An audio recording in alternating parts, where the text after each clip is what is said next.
Mac Leaphart is playing live today. What's your first song, Matt? All right, this one's called Blame on the Bottle. Well, the last time I'd seen him, I couldn't recall when I bumped into him coming down the hall of the county clerk's office. It's time to pay my taxes again. I said, it's been a long time, man, let's get us a beer. He smiled and shook his head and said, I quit drinking last year. I said, okay, how about a Coca-Cola then? Yes, we got us a Coke.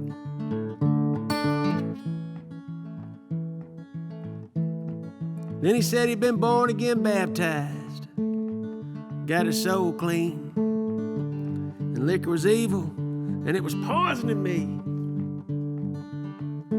I said, okay.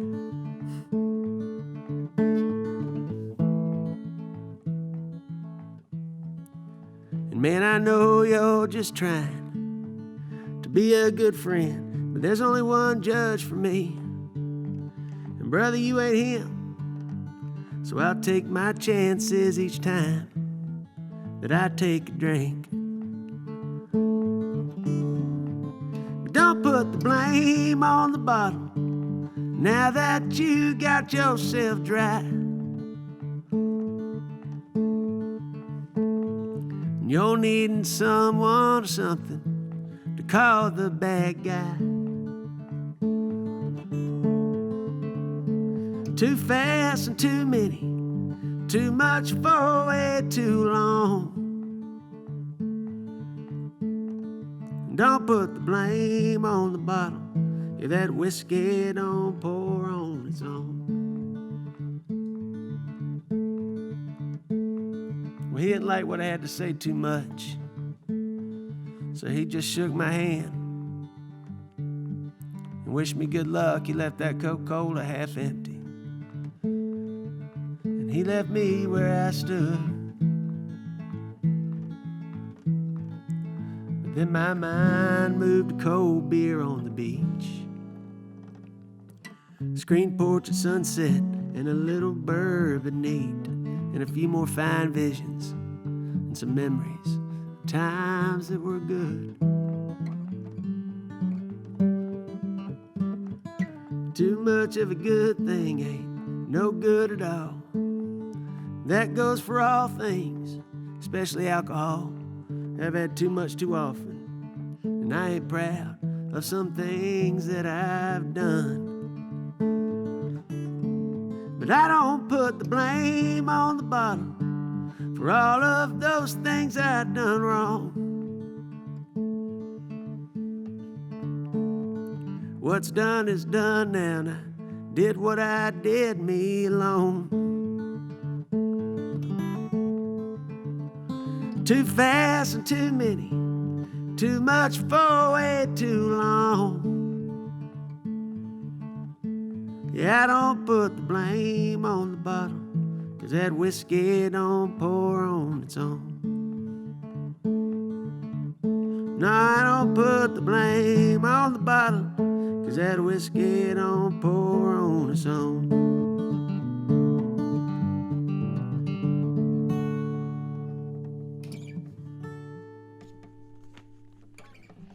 All right, it's WNCW live music today from Mac Leaphart. Blame on the Bottle, the name of that one. Yeah, nice. True story? True, that one was inspired by going left on the dial, farther left than WNCW, and picking up some radio preachers, and they were just railing against alcohol. And it just hit me that I just was like, I don't think that's quite right. So I sat with that for a few days, and then that one just kind of poured out of me. Yeah. It's nice. It's interesting hearing, because the record, we should talk about the record, Music City Joe. Congratulations, by the way. Love the new record. Oh, thanks. But you got the band on there. Yeah. And it's fun to hear you finger picking it. All of a sudden, it's like Woody Guthrie and stuff like that going on in there. Thanks. Yeah. Did you write the songs thinking about a band, or thinking? Yeah, usually I've got, a band in mind, especially one like that. That's, you're just like, that one's going to be fun to play Right. at a bar with some pedal steel and It turns into a whatever you honky-tonk got. thing. Those ones that feel like a honky tonk song. I've always got a band in mind for those. So.